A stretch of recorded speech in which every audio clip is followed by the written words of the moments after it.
Understanding the specific electrical requirements for wine coolers is crucial for safe and compliant installations. Always prioritize and carefully follow the manufacturer's installation instructions. These instructions are the primary guide for determining the correct wiring methods and protection for the equipment. Let's break down some key considerations. Firstly, conductor size is paramount. The nameplate on the equipment, particularly the condensing unit, specifies the minimum circuit capacity. This dictates the appropriate wire gauge to use. In the scenario described, a 12-gauge wire was indicated for one unit, but a 14-gauge wire was initially installed. This is a violation of electrical code and a safety hazard. The conductor must be sized to handle the minimum circuit capacity specified on the equipment nameplate. Correction is necessary to ensure safe operation. Secondly, fuse versus circuit breaker protection is a critical distinction. If the nameplate indicates a maximum fuse amperage rating, then fuse protection is required, not circuit breakers. This is because fuses offer specific protection characteristics that the manufacturer deems necessary for the equipment. Fuses and circuit breakers operate differently in response to overcurrent conditions. Fuses provide a faster clearing time for high fault currents, while circuit breakers may have a delayed response depending on their trip curve. If the manufacturer specifies a maximum fuse size, they are likely accounting for the equipment's sensitivity to overcurrent events.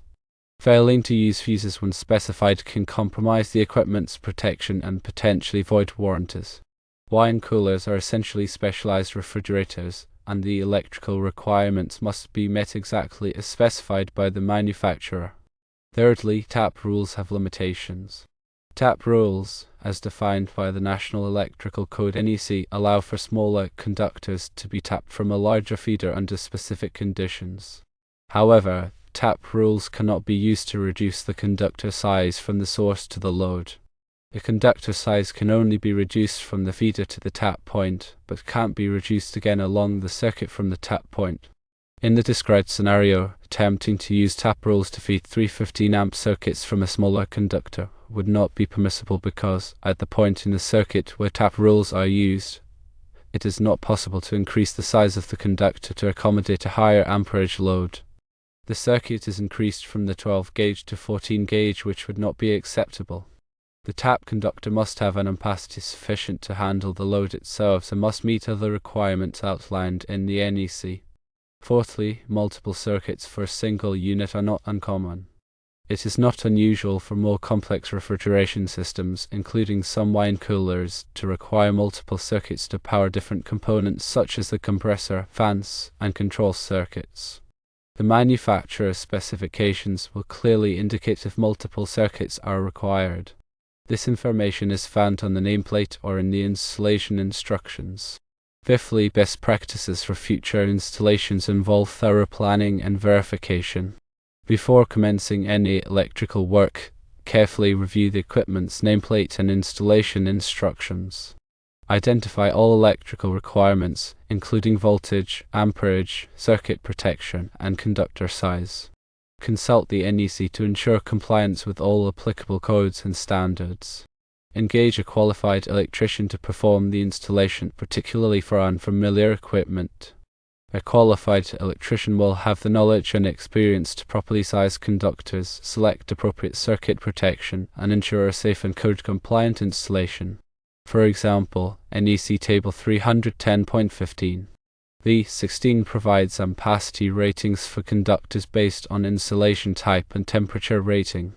When selecting a conductor, ensure its ampacity is sufficient for the calculated load, taking into account any diverting factors for ambient temperature or conduit fill. Circuit breakers must be appropriately sized to protect the conductors and equipment. Overcurrent protection devices, such as fuses and circuit breakers, are designed to interrupt the circuit when an overload or short circuit occurs. The size of the overcurrent protection device must not exceed the ampacity of the conductor it protects. NEC Section 240.4 addresses overcurrent protection requirements for conductors. When installing equipment with specific fuse requirements, use the correct type and size of fuse as specified by the manufacturer. Time delay fuses are often used for motor circuits to allow for the motor's inrush current during startup. Hacker-rated circuit breakers are specifically designed for use with heating, air conditioning, and refrigeration equipment. These circuit breakers are able to withstand the high inrush currents associated with motor loads without nuisance tripping. Consider the use of disconnect switches for equipment that requires servicing. A disconnect switch allows the equipment to be safely energized for maintenance or repair. The disconnect switch should be readily accessible and clearly labeled. Use appropriate wiring methods for the environment in which the equipment is installed. For example, in damp or wet locations, use weatherproof enclosures and conductors. Follow all applicable electrical codes and standards.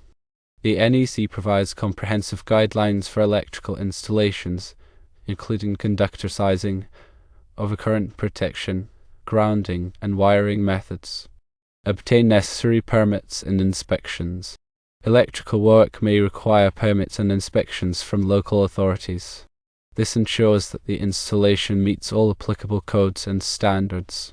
Proper grounding is essential for electrical safety. Grounding provides a low impedance path for fault current to return to the source, tripping the overcurrent protection device and preventing electrical shock. NEC Article 250 covers grounding requirements. Use appropriate labeling and documentation. Clearly label all circuits and equipment. Maintain accurate documentation of the electrical installation, including wiring diagrams and equipment specifications. Finally, understanding voltage drop is important. Voltage drop is the decrease in voltage that occurs along a conductor due to its impedance and the current flowing through it. Excessive voltage drop can cause equipment to malfunction or operate inefficiently. NEC Article 210.19 8.1. Informational note number 4 recommends that the voltage drop on a branch circuit should not exceed 3%. The total voltage drop on both the feeder and branch circuit should not exceed 5%. Conductors must be sized to minimize voltage drop. The longer the conductor and the higher the current, the greater the voltage drop. Conductors with larger cross-sectional areas have lower impedance and therefore lower voltage drop. Parallel conductors can be used to reduce voltage drop. When conductors are connected in parallel, the current is divided among the conductors, reducing the voltage drop in each conductor. Voltage drop can be calculated using Ohm's law. Ohm's law states that voltage is equal to current times resistance. Volts equals amps times ohms. The resistance of a conductor depends on its material, length, and cross-sectional area. Consult the NEC for tables that provide the resistance of conductors. Regularly inspect and maintain electrical equipment. Electrical equipment should be inspected periodically to ensure that it is in good working condition.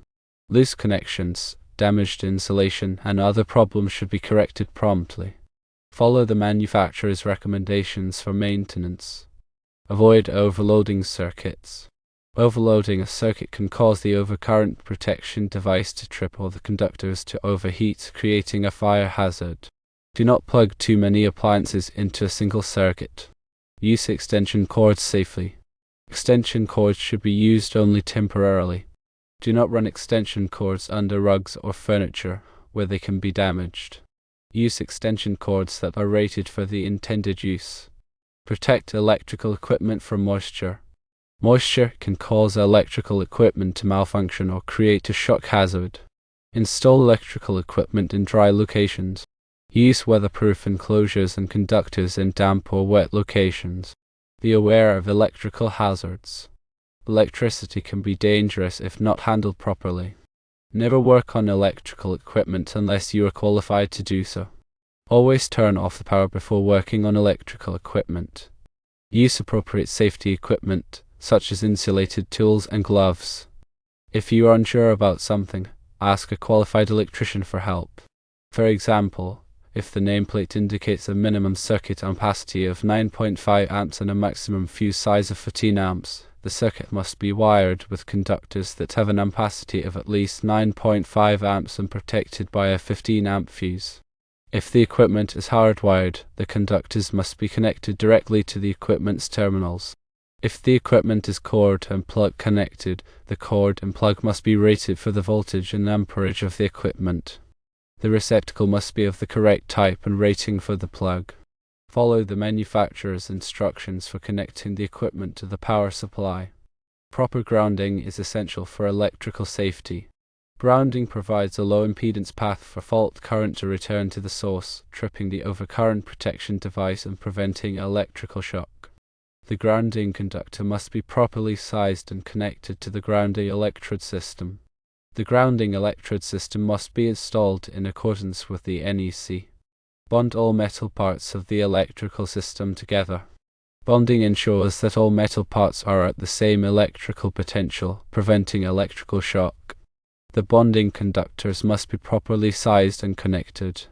Inspect the electrical installation to ensure that it is in good working condition. Look for loose connections, damaged insulation, and other problems. Correct any problems promptly.